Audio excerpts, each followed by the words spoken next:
Hey, have you ever been scared of being left out? Not afraid of ghosts or the dark, but afraid that no one even notices you. 8,000 years ago, a man named Marek. He woke up in an empty tent. Outside, laughter and chatting were loud, but no one called his name. Not a single person. You know that feeling? Marek was the biggest liar in the tribe. He also often stole arrows.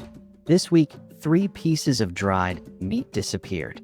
Everyone guessed it was Marek, but no one caught him red-handed. The Blue River tribe had only 42 people. 42. It's tiny. People started whispering behind his back.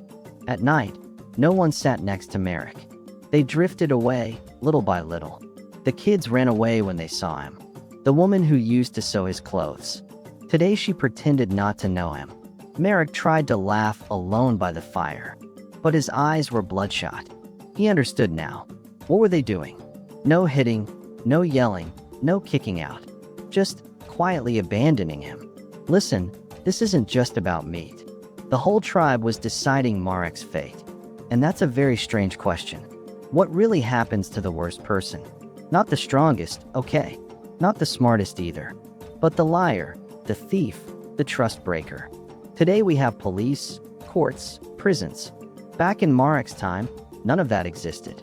Yet the tribe still ran smoothly. Cooperation is so fragile, my friend. Just one person breaking the rules. The whole group could fall apart. So how did ancient people handle Marek? The answer gives me goosebumps. Because the most terrifying punishment. It wasn't whips or stones. It was what stopped happening. You want to hear it? Let me continue. Back then, humans depended completely on each other. Today I can live alone for quite a while. A week, a month, even longer. But Marek? No, not him. A broken leg ended his hunting ability. A small scratch could turn into a boil. Then death. No medicine, no help. Hunger, cold, wild animals, everything. The tribe was everything to Marek. Losing them, he was as good as dead. But hold on, not so fast. Every adult had their own value. Hunters brought back meat. Gatherers knew which roots were poisonous. The old woman remembered last year's flood. Losing one person lost a whole library of knowledge. So the tribe didn't like kicking anyone out. They preferred fixing over throwing away. Anthropologists discovered something strange. Many tribes didn't have any leader. No chief, no written laws. Yet they still lived well. Why, you ask? Take a guess. Partly thanks to gossip, yeah? Gossip isn't small talk. It's the most powerful weapon.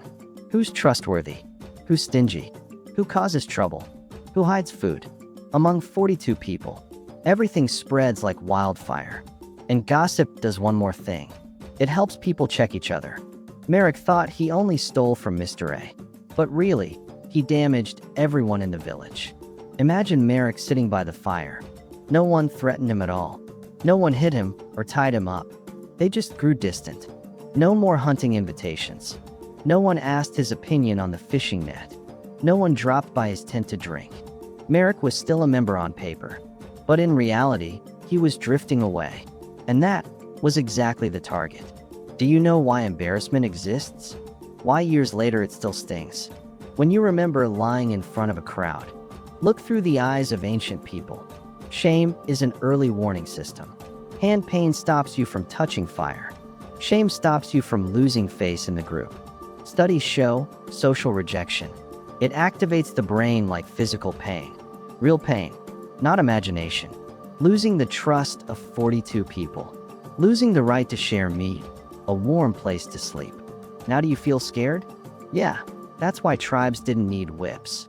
Humans already have a built-in fear of exclusion. Fear of being laughed at. Fear of isolation. Some places even mocked the best hunter. He brings back a huge elk. They say, that hunt was just okay. Not because they hated him, but to keep him from getting too arrogant. Because they needed each other. Badly. No one was above the group. But Marek refused to change. He kept lying, kept stealing more. Now many people thought of execution. Or brutal beatings. Sometimes that did happen. But for an ordinary troublemaker like Marek, they did something much quieter. One morning Marek woke up. He felt the air colder than usual. His best friend didn't even say hi. The tribe's dog also avoided him. He tried to start conversations with everyone. Everyone answered briefly, then turned away. No hitting, no locking up, but isolation. Isolation is terrifying. Even today, loneliness kills people. High blood pressure, depression, weak immune system. In Marek's time, isolation meant death. And here's the harshest punishment. Exile. Being told to get out of the tribe. Sounds pretty mild, right? Just go live in the next tribe over, yeah. But the next tribe also knows his reputation. Gossip travels faster than Marek's feet. No one accepts a liar. Leaving here, Marek is all alone. No shared fire, no bandaged wounds. No one stays awake guarding against wild animals at midnight. Alone in the deep forest. Alone with fangs and storms. Anthropologists say exile is worse than death. Death happens once and it's over. Exile is a slow death every single day. But you know what? The most surprising part. The tribe usually didn't want to exile Marek. They tried to fix him for a very long time. Public feedback. Demanded compensation. Gave him chances to correct himself. Because losing a person loses strength. They needed him, even if he had a bad personality. Back to Marek by that final fire. Maybe he changes. Maybe not. Either way, the punishment started long ago. It started when people stopped seeing him as family. That moment is the most painful, and that part still lives inside you. Inside me. Inside every one of us. Thousands of years later, humans still fear abandonment. Still get anxious when not invited to dinner. Still fear standing outside the group chat. That's the legacy from Marek's time. A world where being left out could literally kill you. What our ancestors feared most wasn't whips. It was the empty space next to them by the fire. It was a meal with no one sitting beside you. It was the story going silent when they approached. Outside the firelight, endless darkness. Out there, no one has your back. Being alone is the most dangerous thing. Have you ever felt like Marek? One time the whole group ignored you? Tell me in the comments below. Hit like if this story gave you chills. Subscribe to learn more lessons from ancient people. Because no matter the era, the fear of abandonment stays. It's in our DNA. Treasure the people sitting next to you. Because who knows, that might be your whole world.